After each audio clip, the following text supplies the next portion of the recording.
Olá, bom dia, boa tarde, boa noite, boa madrugada, seja muito bem-vinda, muito bem-vindo. Meu nome é Marcos Vinícius e quero convidá-la e convidá-lo para a nossa aula de número 113 da obra O Céu e o Inferno, ou a Justiça Divina segundo o Espiritismo. Na aula de hoje, aula de número 113, repetindo e lembrando que estamos vendo a evocação dos espíritos criminosos arrependidos. E hoje temos uma interessantíssima aula sobre a história do senhor Lemerry. O senhor Lemerry foi condenado à pena de morte pelo Supremo Tribunal de Justiça Criminal do Aisne e foi executado em 31 de dezembro de 1857. Ele foi decapitado, ele teve por pena capital a decapitação. Ele foi evocado no dia 29 de janeiro de 1858, ou seja, praticamente um mês depois da sua morte. Foi feita a evocação, na qual ele respondeu: "Estou aqui". Segunda pergunta: que sentimento experimentais a nossa visão? E ele responde: vergonha. Terceiro: conservastes o vosso conhecimento até o último momento? Resposta: sim.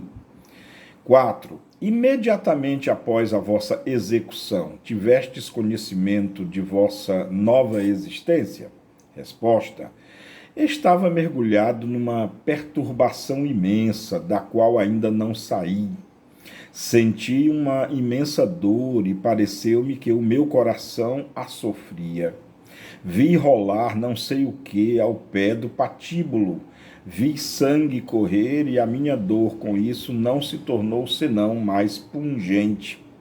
Era uma dor puramente física, análoga à que seria causada por uma grande ferida, pela amputação de um membro, por exemplo? Não. Figurai-vos um remorso, uma grande dor moral. Quando começastes a sentir essa dor? Desde que estou livre. Percebam aí já a sensação de separação, do espírito ao corpo, que lhe concedeu essa sensação de liberdade.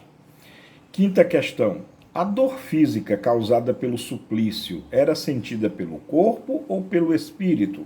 Resposta: a dor moral estava no meu espírito. O corpo sentiu a dor física, mas o espírito separado dela se ressentia ainda.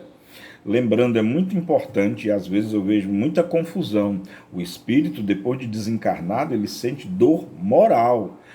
Claro que ele pode trazer reminiscências de dor física, mas que não é real. É uma dor que, claro, até causa sofrimento sim, mas não é uma dor real.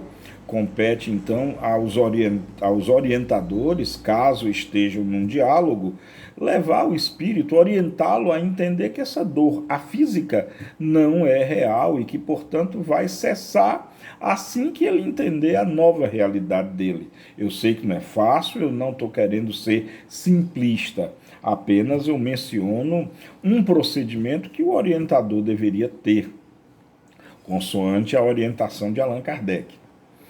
Bom, sexta questão: tivestes o vosso corpo mutilado? Resposta: vi não sei que informe que parecia me terem tirado. Entretanto, ainda me sentia inteiro, era eu mesmo.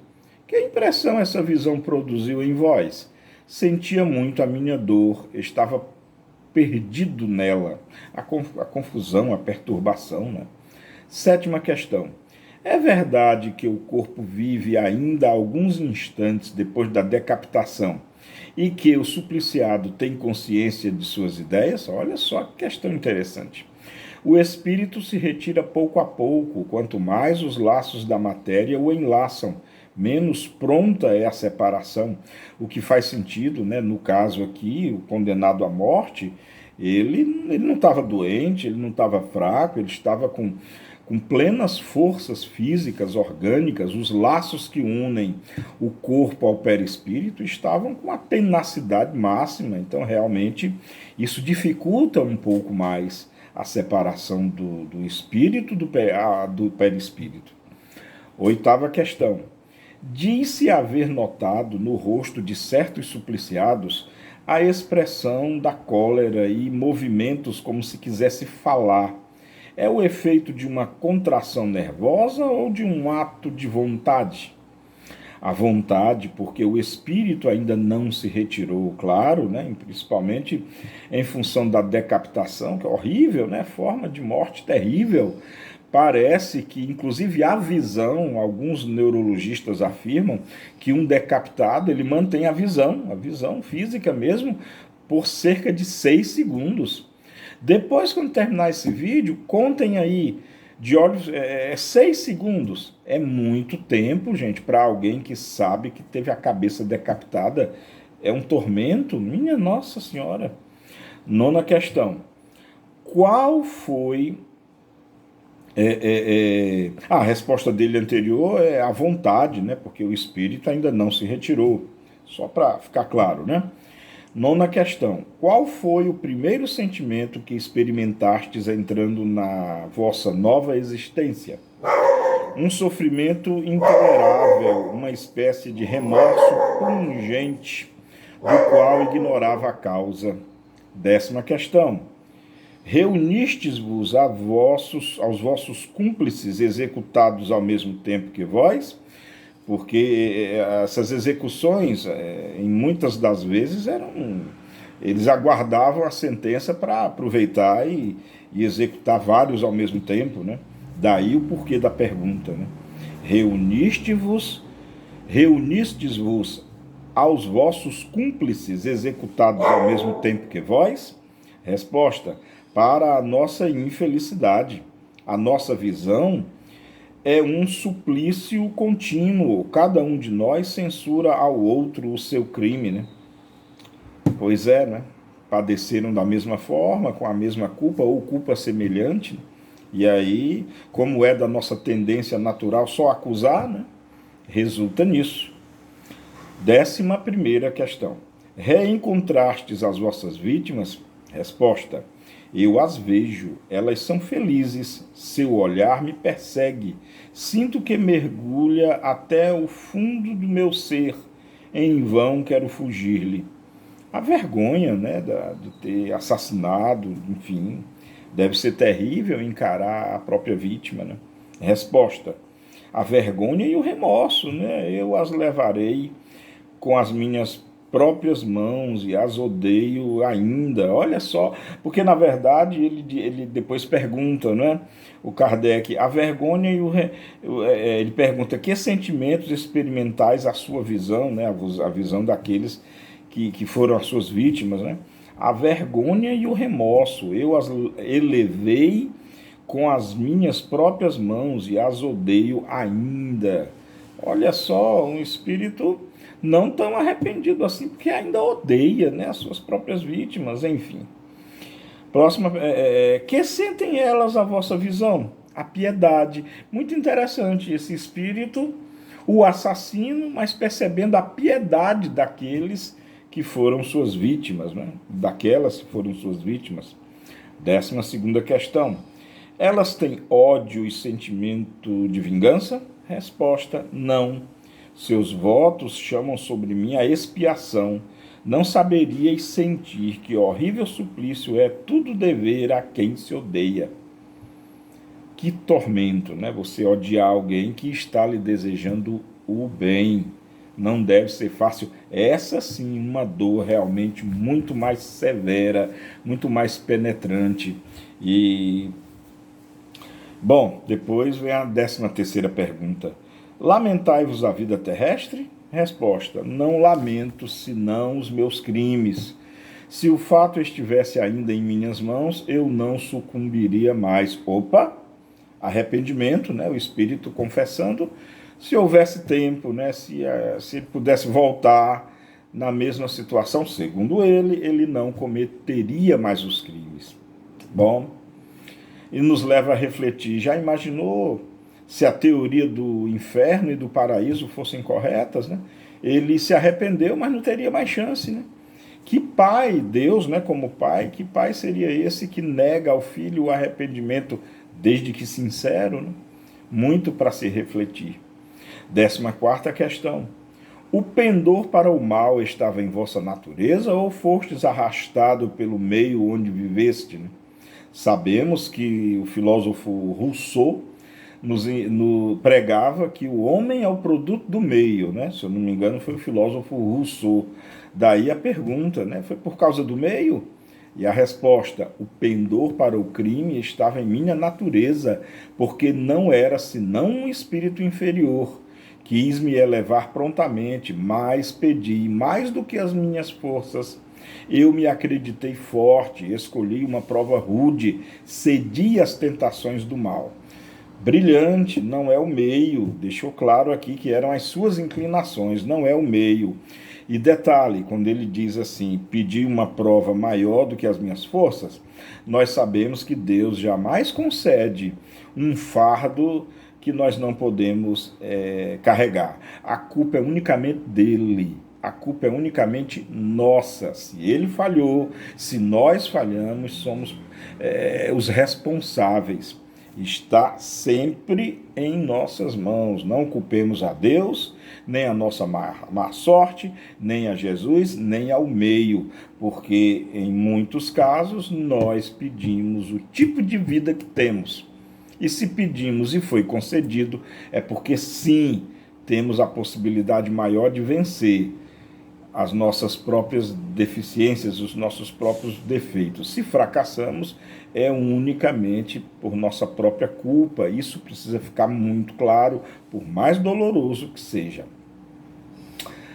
15ª questão. Se tivesseis recebido bons princípios de educação, vos afastaríeis da vida criminosa? Sim, veja que resposta. Sim, mas escolhi a posição onde nasci. Ou seja, recebeu a posição onde nasci, a posição educacional segundo o meio onde nasceu, mas por escolha própria. E veja como a educação realmente... Aliás, eu penso muito que toda educação, evolução e mudança para melhor começa com a educação. A educação é a fonte de tudo. Eu penso muito isso. Enfim, podeis fazer um homem de bem, um homem fraco, incapaz do bem como do mal. Poderia corrigir o mal em minha natureza durante a minha existência, mas não poderia elevar-me até fazer o bem. Ou seja, realmente, a marca indelével do ser benévolo é aquele que pratica o bem, que pratica a benevolência. 16ª. Quando vivo, acreditáveis em Deus? Resposta, não. Disse, todavia, que no momento de morrer vos arrependestes. É verdade? Acreditei em um Deus vingativo, tinha medo de sua justiça, o que é óbvio, né? Neste momento, o vosso arrependimento é mais sincero? Ai de mim, vejo o que fiz. Que pensais de Deus agora? Eu o sinto e não o compreendo. Deus é a natureza, Deus é esse algo que nenhum de nós sabe o que é, não é antropomorfizado, aliás, não é antropomórfico, nós é que o antropomorfizamos erroneamente, mas sente-se Deus em toda parte, em nossa volta, no ar, na lua, nas estrelas, no mar, nos desertos, nas florestas, nos animais, nos penetra, está em todos os lugares. A própria doutrina espírita nos mostra isso. Bom, 17ª pergunta. Achais justo o castigo que vos foi infligido na terra? Resposta, sim. 18ª. Esperais obter o perdão de vossos crimes? Resposta, eu não sei. Pergunta, como esperais resgatá-los, os crimes dele? Por novas provas, mas parece-me que a eternidade está entre elas e mim. Lembra? O inferno, ele termina quando você liberar a sua consciência. Vai ser infinito enquanto você entender que não terá fim. Muito interessante mesmo. 19ª questão. Onde estás agora? Estou no meu sofrimento. Eu pergunto-vos em que lugar estáis? E ele, junto do médium. Claro, né? Lógico, queria que ele estivesse aonde? Ele está dando a comunicação no lugar, tinha que estar mesmo junto do médium. Mas a questão não é boba, não. A pergunta longe de ser boba. Ele está entre nós. 20ª pergunta. Uma vez que estais aqui, se vos pudéssemos ver, sob qual forma apareceríeis? E aí é a forma consciencial dele, é como ele concebe-se.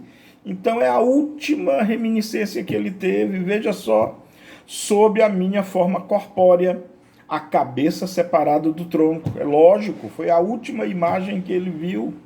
Poderíeis nos aparecer? Não, deixai-me. Olha que resposta. Não, deixai-me. Nesse momento ele já está se sentindo incomodado, já está, o sofrimento está muito grande. E aí vem a penúltima pergunta, 21ª. Quereríeis nos dizer como vos evadistes da prisão de Montdidier? Eu entendi que esse preso, ele fugiu da prisão, ato que o levou, inclusive, à condenação à morte, ou talvez já estivesse condenado à morte, ele fugiu para tentar escapar, enfim. A resposta é, não sei mais, o meu sofrimento é tão grande que não tenho senão a lembrança de meu crime. E de novo ele repete, deixai-me. E por último, 22ª pergunta, né? Acho que a sociedade compreende que já bastava, já estava causando sofrimento nele, eis que vem a última pergunta, que é mais um pedido, né? Poderíamos dar algum alívio ao vosso sofrimento, né? Pedindo para ajudá-lo, né? E a resposta, fazei votos para que a expiação chegue. E esse fazei votos nos deixa muito claro, né? É a prece. Como se ele dissesse, fazei preces por mim para que a minha expiação logo chegue. Ou seja, quando nós cometemos um erro e que temos consciência desse erro, o que é que vem imediatamente? Após o remorso. Vem o remorso e imediatamente a vontade de reparar, né? A vontade de quitar, de equilibrar-se com o desequilíbrio que você, que eu, que nós mesmos provocamos. Bom, foi essa a aula de hoje, foi essa a história do senhor Lemery, muito interessante, que sirva essa aula para o nosso aprendizado, para as nossas reflexões e preces, né? Muita prece. Para os que são condenados, né, à morte, infelizmente, no mundo. Estados Unidos tem pena de morte, né, no Oriente Médio, muitos países no Oriente Médio ainda tem pena de morte, então muita gente ainda passa por tais suplícios. Bom, beijo no coração de todas e todos, amemo-nos como Jesus nos amou, até a nossa próxima videoaula. Tchau.